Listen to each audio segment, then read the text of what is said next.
Welcome back to Electrified. It's your host, Dylan Loomis. For a while now, Ashley has been asking me to help with the office, and as you can see, I have finally given in. So in the weeks to come, there will be changes with the background as I get ready for this next phase in my career. I'm sure by now, many of you have seen Tesla's new trademark filing for the Megapod, but I want to make sure we can connect all of the dots. This is an intent to use filing, meaning Tesla is not using this in the field yet. But this will be for modular data center hardware systems for AI computing, which will be made up of computer servers, computer hardware for AI processing, computer networking hardware, electrical power distribution units, and cooling systems sold as a unit. So no guarantees, but that sold could mean eventually it makes it to the hands of third parties. But they'll be self-contained modular, meaning you can have more than one, computing hardware systems for AI workloads, integrated computer hardware platforms for AI compute. So in short, they are enclosures. Think of something like a Megapack that contains compute hardware, power distribution hardware, and cooling hardware sold as a unit, with downloadable software for monitoring, managing, optimizing, and regulating modular AI compute hardware systems. In short, this is likely part of the hardware that will be required for Tesla and xAI and now SpaceX's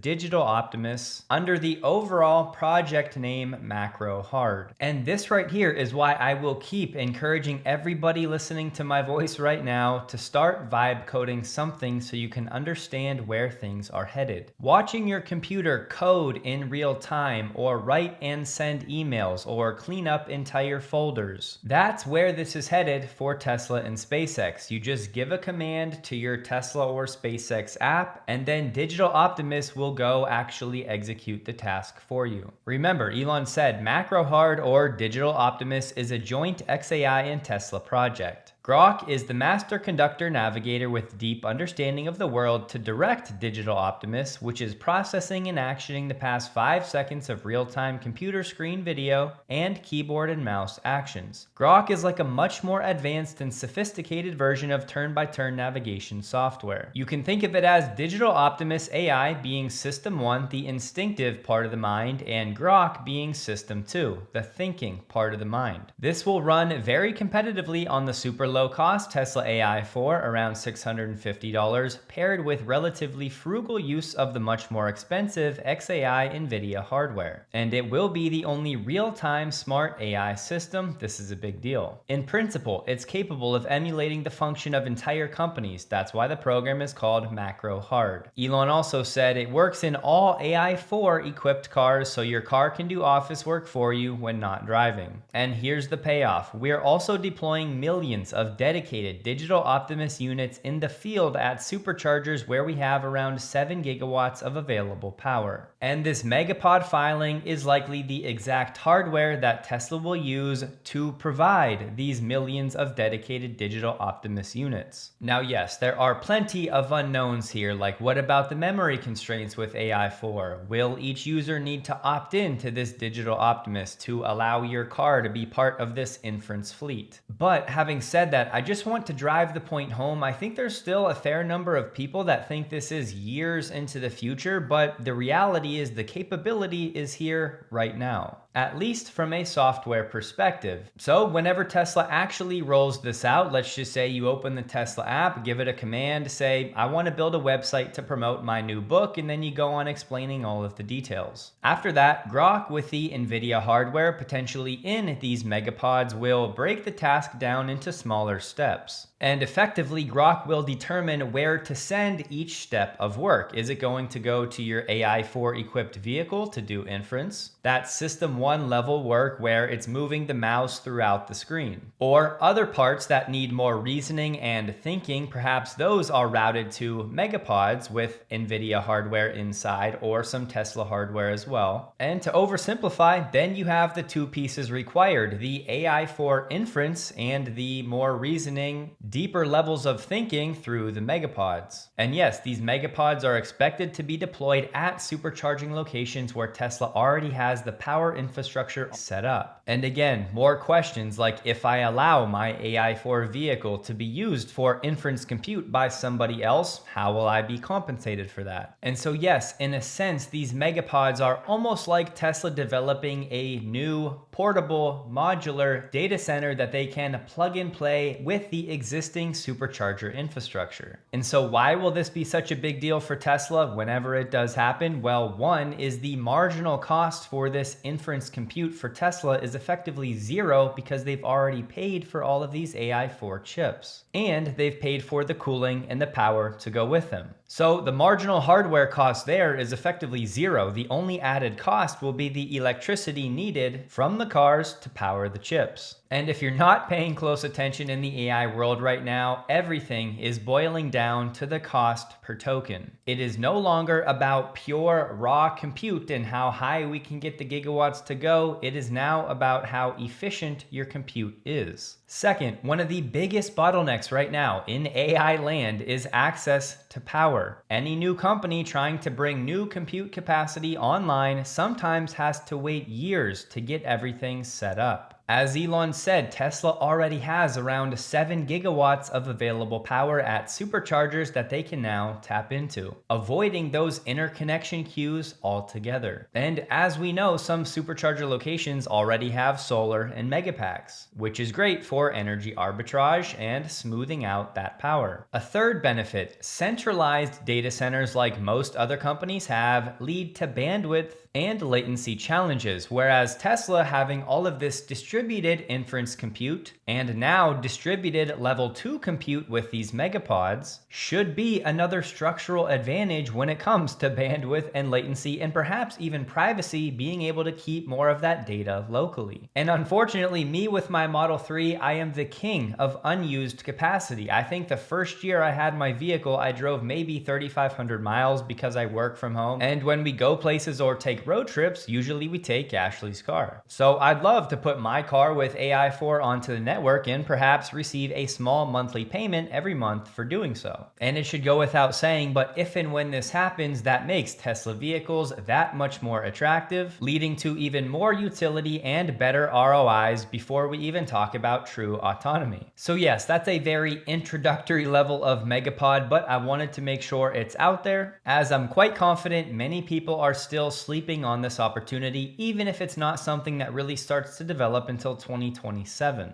Given how far into the weeds I have gone with vibe coding, this is still one of the projects I am most excited for at Tesla, but I will caution everyone with timelines. We know Tesla's hyper-focused on robotaxi right now, so Megapod and Digital Optimus might not really be material for Tesla until late 2027 into 2028. But the main point I want to make, this is not some sort of moonshot type idea that may or may not work, or that has less than a 10% chance of success. The software capability is already here today. It's just a matter of Tesla executing and getting the right hardware in the right places. And as Elon said, commenting on SpaceX's acquisition of Cursor, he said AI will achieve stockfish level coding and generalized computer use. Stockfish is largely known as the most advanced computer chess model. So SpaceX still has plenty of work to do when it comes to enterprise code, but this generalized computer use is Digital Optimus. And the Cursor acquisition by SpaceX is absolutely going to accelerate that progress. Just a heads up, 3W, the sponsor of this video, is running its Prime Day sale right now with some of the biggest discounts of the year. And I think most of you have seen the 3W Auto Life mats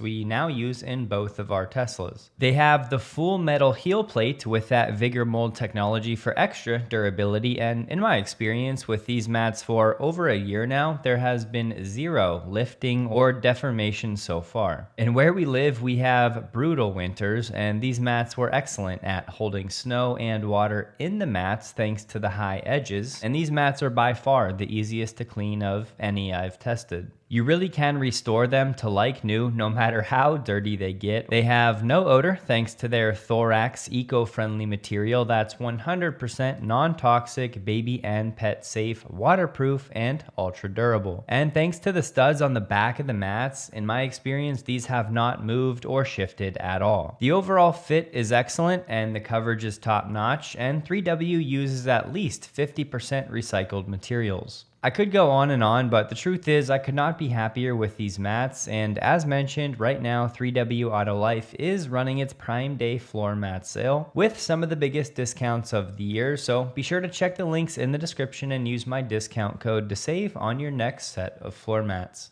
This post from Ming got some traction, so I wanted to touch on it. It said Tesla's name on California's DMV autonomous testing list was changed from Tesla to Tesla Robotaxi LLC. They said it suggests Tesla might soon get the green light to launch robotaxi operations in California. So of course, anything is possible, and frankly, I thought Tesla would have done this already in California, applied for the permits that it needs. But this step in and of itself really is nothing more than an administrative change. Tesla has not received any new permits officially. So it's certainly possible Tesla is granted the permits it needs for true robotaxi operations in California soon, but I just want to be clear, this name change by itself is no guarantee that's happening soon. And looking at the robotaxi dashboard, it's true, Tesla has now been operating the robotaxi service in Austin for 1 year. During that time, there have been 18 incidents total, but 8 of those were other people being at fault, not Tesla. And it's true that Tesla's last incident where it was at fault in Austin was back February of this year. Personally, I'm 100% comfortable saying the first year has been very disappointing relative to expectations. And yes, of course, I'm glad they're taking safety extra seriously. I'm glad they're moving away from supervised vehicles. So this is one that I've already admitted months ago that I really did not see coming. So I have learned a lot through this process. It has informed my expectations for Optimus, and I really hope it's done the same for many of you. And we're now down to just 7 days for Tesla to hit its targets of launching in the next 5 cities, which obviously at this point feels very doubtful. And I certainly still have confidence Tesla is going to catch Waymo, but I'm now confident it will not be this year. And I just have to say, if anybody you listen to is still saying Tesla's gonna have 10,000 robotaxis this year, respectfully, their credibility should be called into question. And in case you saw this post from the Kilowatts where they showed a Tesla with an authorized limousine permit that expires at the end of January next year, it was indeed issued from San Francisco and from the San Francisco International Airport. Just know, all this permit does is give Tesla's existing limousine type service that requires a supervisor access to the San Francisco airport. This is not an autonomous vehicle CPUC permit, the new one that Tesla still needs. It's really just Tesla's existing ride-hail service in California that can now access the San Francisco airport. And just so everybody's up to speed, the ability to converse with Grok in your Tesla, like, hey Grok, turn right here, drop us off here, drop us at the entrance first and then park far away, Elon said that functionality will be here in about 3 months or so. And yes, I will be adding that to the new and improved Elon tracker that can be found at DILLONLOOMIS.com, and then just click on dashboards. And Joe Tetmeyer shared some new video footage from Giga Texas today of about 10 cybercabs out on the new test track.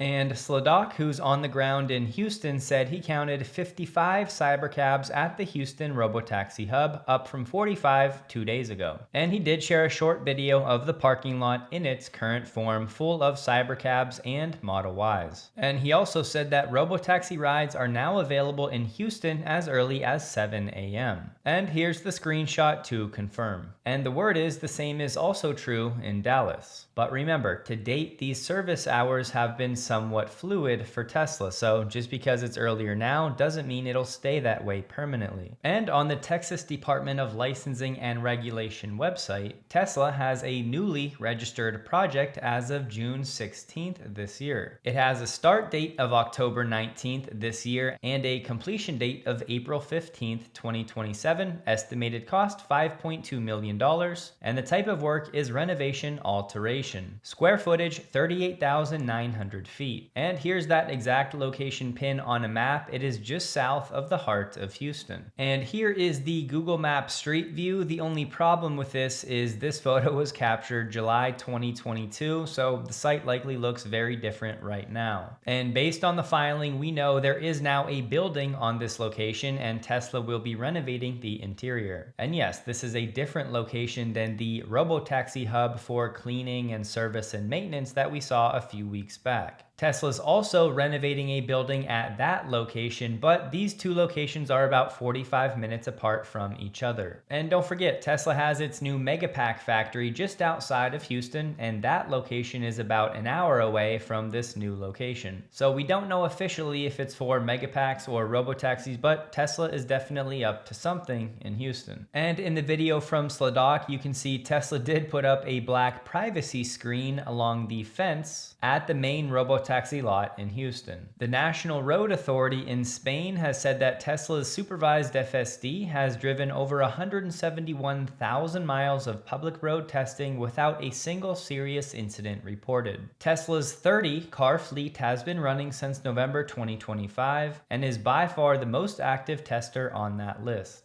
That scale sets Tesla apart from everyone else in the registry, as it dwarfs every other entry, and the largest figure reported by any other operator is the bus group ALSA at about 1,456 kilometers, which is about 900 miles. The only other company testing level 2 passenger cars in Spain is Wave with just 3 vehicles, while the rest of the list is autonomous buses and shuttles at SAE level 4, but usually only running 1 or 2 at a time.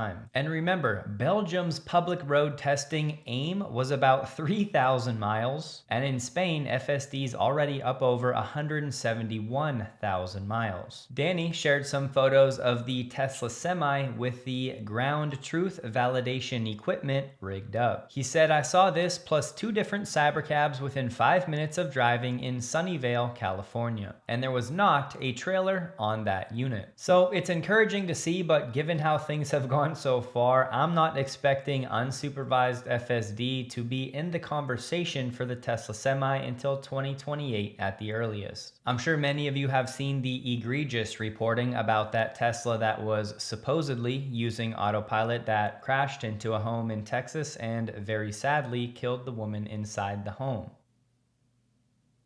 As you could briefly see in that video, the Tesla was flying. And as we've seen many times before in these situations where the driver tries to blame it on autopilot, when the data actually comes out from the vehicle, it turns out that's not the case. I'd be quite confident that'll be the case this time around, so we'll just have to wait for more information. But we also know that sadly, once these headlines are out there and they're read by hundreds of thousands of people, even if the truth comes out later that contradicts all of these slanderous headlines, their perception of Tesla's FSD is not going to change. But this is the world we live in. It's part of why I do what I do. We just have to, one person at a time, try to set the record straight. And with beautifully serendipitous timing, as I was recording this, Elon said, "This makes no sense. FSD drives slowly through neighborhood streets and this was a high-speed crash." And Ashok said, "In this case, the driver manually overrode self-driving by pressing the accelerator all the way to 100% of the pedal in this residential area. They hit a speed of 73 miles per hour during the crash and had the accelerator pressed even after the crash." So there you have it, exactly as expected. And you know what? I have to say it. Shame on you, Michael Butler, the driver of that Tesla vehicle that is trying to place the blame on Tesla instead of taking accountability and responsibility yourself. This is such a big problem in our culture, the failure to take accountability or responsibility for anything. And Joe Tetmeyer shared this image of the progress at the Optimus factory at Giga Texas, the one that will eventually have that 10 million unit per year capacity. So things are fully underway and we can reasonably expect this facility to be done sometime toward the end of 2027. SpaceX filed a new 8K today and said as of June 19th this year, it held about $100.8 billion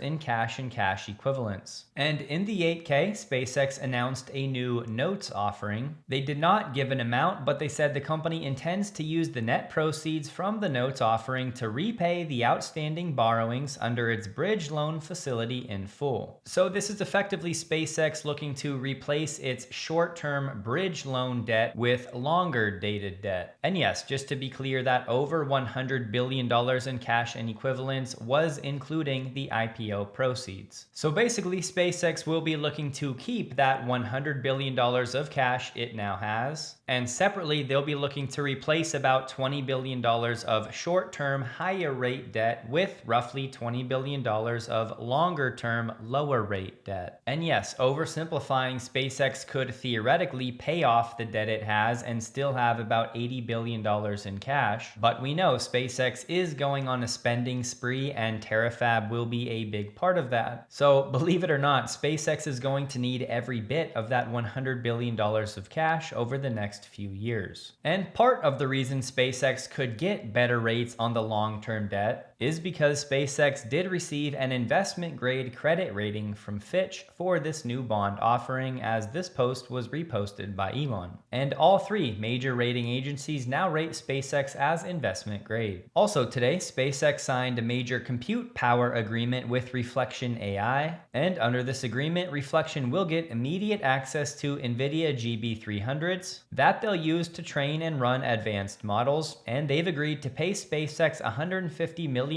per month starting July 1st this year, running through 2029. The payments would total about $6.3 billion if the agreement runs through the end of its term. But just like the deals with Cursor and Google, either company can end the contract with 90 days notice after the first 3 months. Similar because all of these deals could end up being short-term in nature. As we've been saying, these compute leasing deals can quite quickly change all of these valuation and revenue multiples for SpaceX. Deals have been signed with Anthropic, Google, Cursor, and now Reflection. So Anthropic at $1.2 billion a month, Google at just under $1 billion a month, and now Reflection at $150 million a month. That all works out to a roughly $28 billion annual revenue run rate just from these three deals alone. And important to note, Reflection was founded by two former Google DeepMind engineers. And Reflection is actually focused on American-based open source models. And their mission is to build frontier open intelligence. So they're an alternative to all of these frontier closed source models and are competing with many of the open source models from China. And as ARK Invest just showed, if you look at SpaceX's cost to build roughly 1 gigawatt of compute,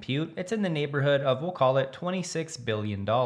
But looking at the compute leasing deal with Google, SpaceX was bringing in over $53 billion per gigawatt. Said another way, that's a 2x on their investment and over a 100% return. And remember, if these deals turn out to be long-term in nature, they'd be getting that money every year. So just more proof that these compute deals can be very, very profitable. Tesla stock closed the day at $405.05, up 1.14%. Meanwhile, SpaceX closed the day at $154.60, down 16.43%. This while the Nasdaq was down 0.19%. Don't forget, check out 3W mats linked below. By far my favorite Tesla mats we have ever used. Hope you all have a wonderful day, and a huge thank you to all of my Patreon supporters.